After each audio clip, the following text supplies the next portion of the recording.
wabarakatuh. Selamat pagi untuk anak kelas 12 Farmasi A dan B. Untuk Jumat ini tanggal 24 Juli 2020 bersama saya dengan Yusfani akan memberikan materi mengenai obat jantung dan pembuluh darah.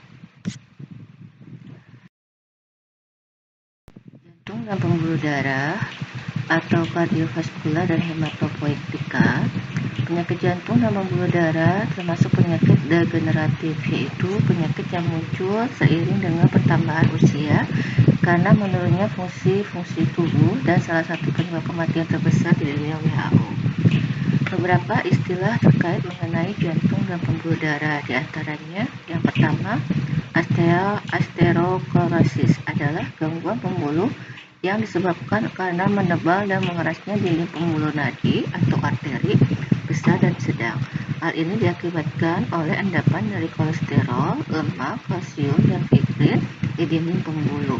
Kedua, hipertensi. Hipertensi adalah tingginya tekanan darah yang berhubungan dengan pengerasan atau penebalan pembuluh darah. Lanjut, yang ketiga, angina pectoris adalah penyakit jantung di mana jantung tidak menerima cukup darah dan oksigen karena cabang arteri jantung hampir tertutup oleh plak. Yang keempat, bila arteri jantung atau arteri otak tersumbat sama sekali, maka timbul infark jantung atau infark otak. Yang kelima, kalau jantung tidak sanggup lagi melihara aliran darah selayaknya, maka akan timbul gagal jantung. Itu adalah beberapa istilah dalam obat jantung dan pembuluh darah. Lanjut, gangguan jantung. Yang pertama, infark jantung. Umumnya disebut serangan jantung adalah keadaan tersumbatnya suatu cabang pembuluh jantung yang menyalurkan darah ke jantung oleh gumpalan darah beku. Gejalanya berupa nyeri yang hebat di belakang tulang dada, rasanya gelisah, tidak mampu menggerakkan tangan dan kaki, muka membiru, dan debar jantung.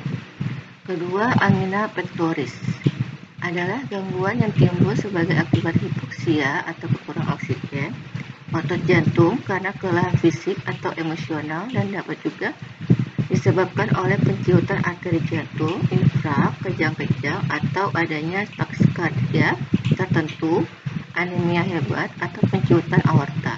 Gejalanya adalah rasa sakit hebat di bawah tulang dada yang menjalar ke pundak kiri dan lengan bagian atas, terutama bila berjalan atau sesudahnya, dan nyeri akan hilang bila berhenti dan istirahat. Tindakan umum untuk mengurangi serangan angina yaitu tidak merokok, karena merokok dapat menciptakan pembuluh darah, dan diet yaitu kayak diet kolesterol dan lemak, menghindari beban fisik maupun mental, berolahraga sekurangnya jalan kaki selama 1 jam sehari guna memperbaiki sirkulasi di jantung. Lalu mengobati hipertensi. Gangguan yang ketiga adalah aritmia. Adalah gangguan ritme berupa kelainan dalam frekuensi atau kecepatan denyut jantung karena serambi dan bilik berdenyut lebih cepat atau lebih lambat dari normal. Gangguan yang keempat, dekompensasi jantung, adalah keadaan di mana sirkulasi darah jantung dan cardiac output menurun, misalnya akibat infark atau katup jantung yang tidak bekerja sempurna, atau karena proses penuaan. Gejalanya adalah sulit bernapas bila berbaring, dispnea, muka membiru, atau istilahnya cyanosis, dan oedema. Gangguan yang kelima yaitu shock, adalah salah satu komplikasi dari infark jantung yang sangat ditakuti karena biasanya berakibat fatal. Gambar kerja jantung. Nanti untuk proses penjelasannya saya akan tampilkan videonya ya. Lanjut, penggolongan obat jantung. Ini saya buat mulai dari digoxin, itu nama generiknya, nama dagangnya itu lanoxin, dan vargoxin sedianya itu 0,25 ml per tablet. 2. Beta-metildigoxin, nama dagangnya Lanitop, sediaannya itu 0,1 ml per tablet. 3. Nifedipin, nama dagangnya itu Nifedipin, dan alat oros. Kalau untuk nifedipin 10 mg per tablet sedianya, dan untuk alat oros 20-30 mg per tablet. Keempat, diltiazem, nama dagangnya Herbesar, sedianya itu 30 ml, 60 ml per tablet, 90 ml, 180 ml per kapsul. Kelima, isosorbit dinitrat atau biasa singkat ISDN, nama dagangnya Sedokat, sedianya itu 5 ml, 10 ml, 20 ml per tablet. Yang keenam, difidamol, nama dagangnya Persatin, sedianya 25 ml, 75 ml per tablet. Yang ketujuh, gliserid trinitrat, nama dagangnya gliserid trinitrat, sediaannya itu 50 ml per 10 ml ampul. Dia sedianya injeksi ya. Kedelapan, nitrogliserin, nama dagangnya Nitratix. Dia berupa sediaannya tetes, yaitu 5 ml, 10 ml per 24 jam. Yang 10, acebutolol, nama dagangnya Carbutol, sedianya itu 400 mg per tablet. Lalu yang ke-11, propanolol, HCl, napatanya Inderal, sedianya itu 10 dan 40 mg per tablet. Lalu veramil HCl, napat dagangnya itu Isoptin, sedianya itu ya semprot ya 80 per gram per Breaks. Lalu quinidin sulfat, yaitu Ipaten, nama dagangnya sulfaskrinidin, sediaannya itu 100 mg per tablet. Lalu yang terakhir adalah dopamin, nama dagangnya Ketadop, sediaannya itu 10 ml per 10 ml, 40 mg per mili per ampul. Dia sedianya injek, Doperba 40 mg per mili ampul, Proinfrac 20 ml per mili per ampul. Sedianya dopamin itu adalah injeksi. Ini adalah zat tersendiri, maksudnya adalah kandungan zat yang generik tadi itu ada kontraindikasi, efek samping dan sediaannya. Biasanya kalian itu suka lihat di MIMS ya atau ISO, biasanya suka ada indikasi, kontraindikasi, efek samping dan sediaannya. Ini saya buat mulai dari tadi sediaan obat penggolongan obat jantung, ini indikasi dan kontraindikasi, efek samping sediaannya kalian bisa baca sendiri ya. Selanjutnya mulai dari verapamil, nifedipin, diltiazem, kalian bisa baca sendiri. Sama isosorbit dinitrat, difidamol, dopamin, kalian bisa baca sendiri indikasi, kontraindikasi, efek samping dan sediaannya. Yang terakhir nitrogliserol, ini sama indikasi, kontraindikasi, efek samping dan sediaannya. Masuk ke antihipertensi.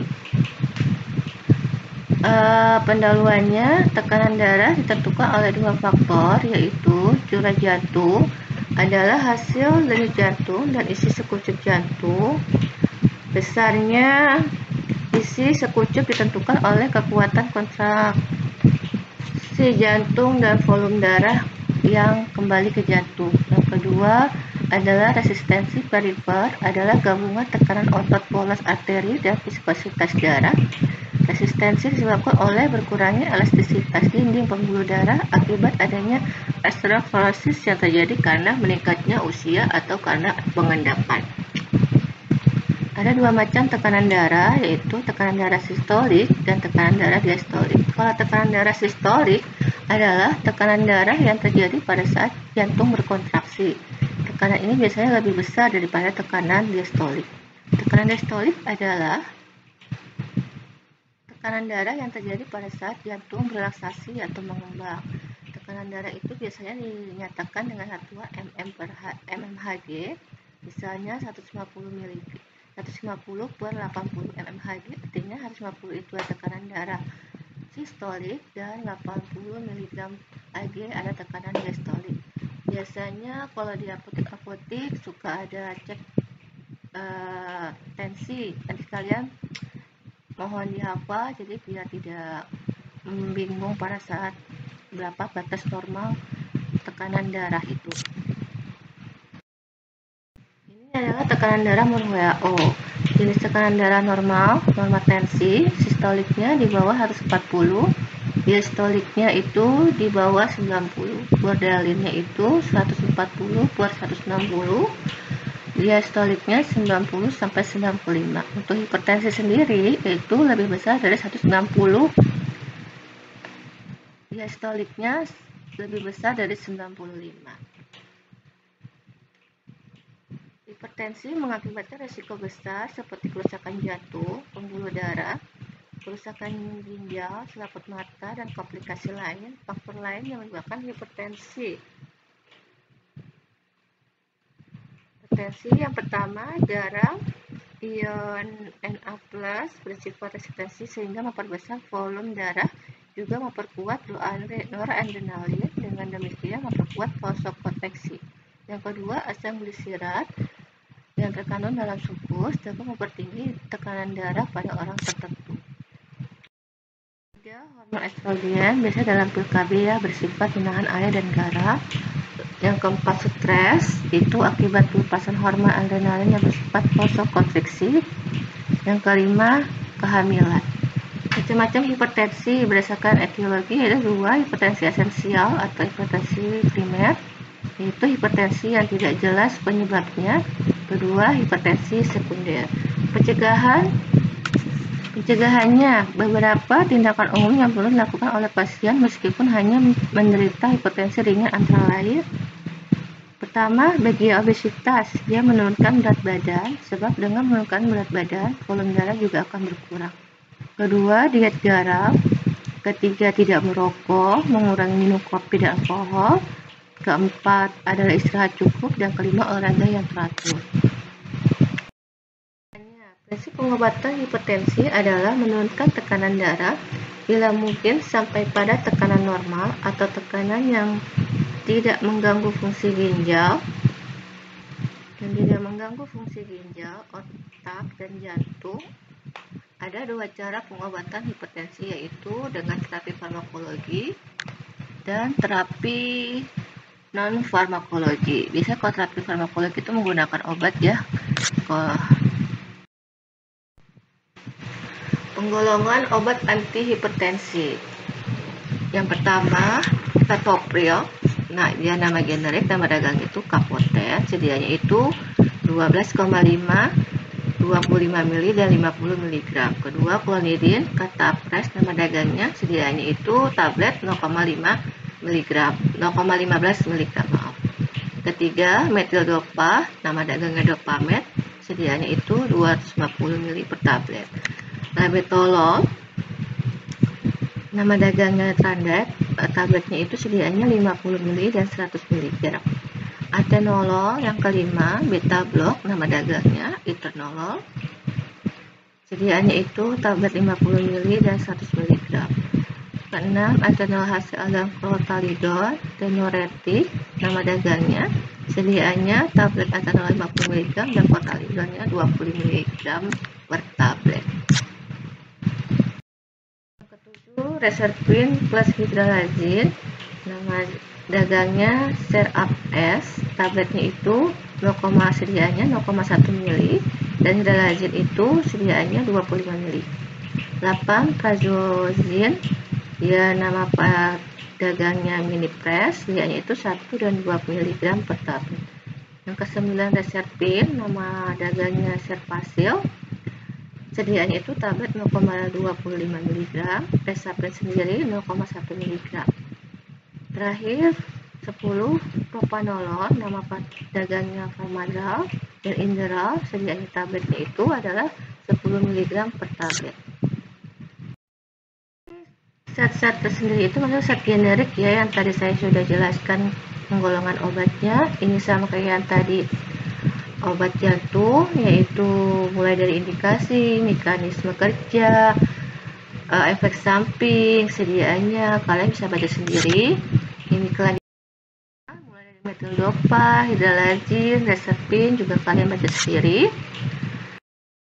Dan untuk minggu depan itu kan tanggal merah ya, jadi kita libur, nanti masuk lagi ke tanggal 7 Agustus 2020.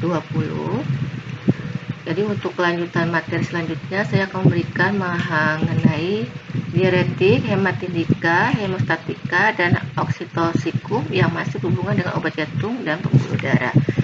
Mungkin itu aja dari saya. Sekian, terima kasih. Wabillahi taufiq wal hidayah. Wassalamualaikum warahmatullahi wabarakatuh.